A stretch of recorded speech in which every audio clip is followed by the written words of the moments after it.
You guys know I love my Southeast Asian horror, and this time we're traveling over to Vietnam. I feel like I rarely cover Vietnamese films on here. It's a lot of like Indonesian, Filipino, right? Like, I don't know. Vietnam is definitely a rarer one, but regardless, here we are with Detective Kien Headless Horror.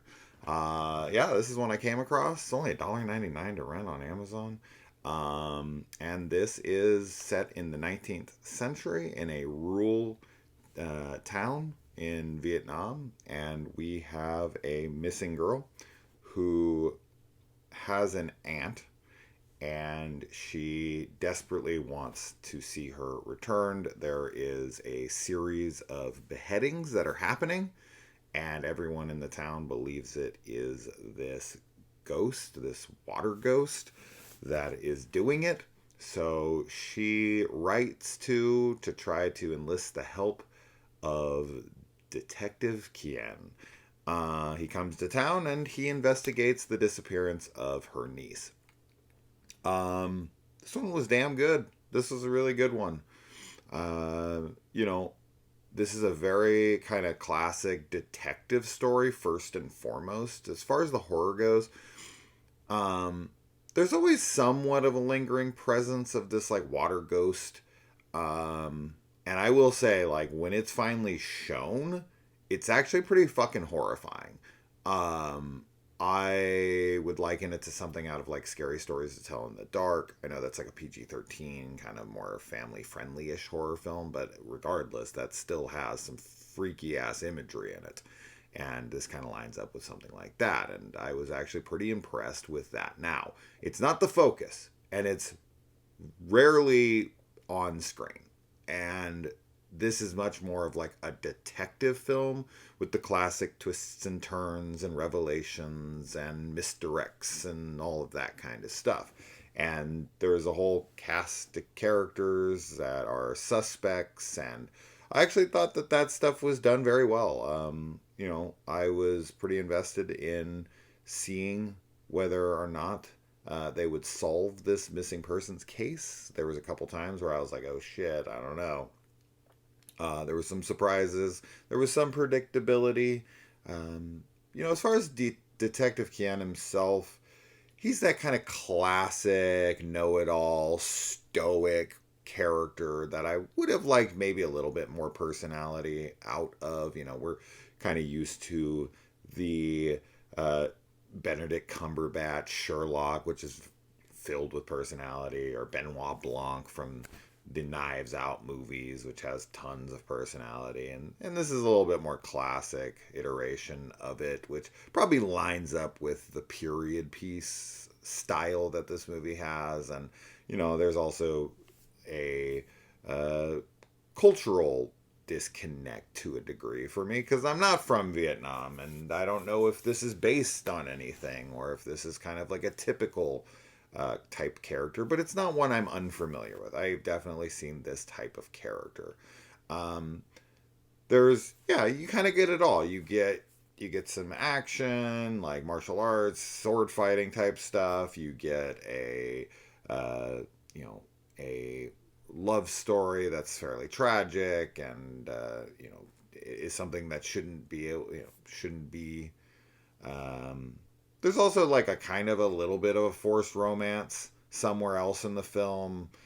You'll probably guess where, and they save it for almost the very end, and it just feels kind of like inserted because ex- people expect that kind of shit.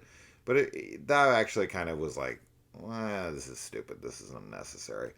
Um, and then yeah, I mean, you think the story's over and there's a bit more, and then it leaves off in a place where I feel like maybe a sequel is uh being teased potentially. It's not 100% necessary. Like things feel wrapped up enough, so that's good, right?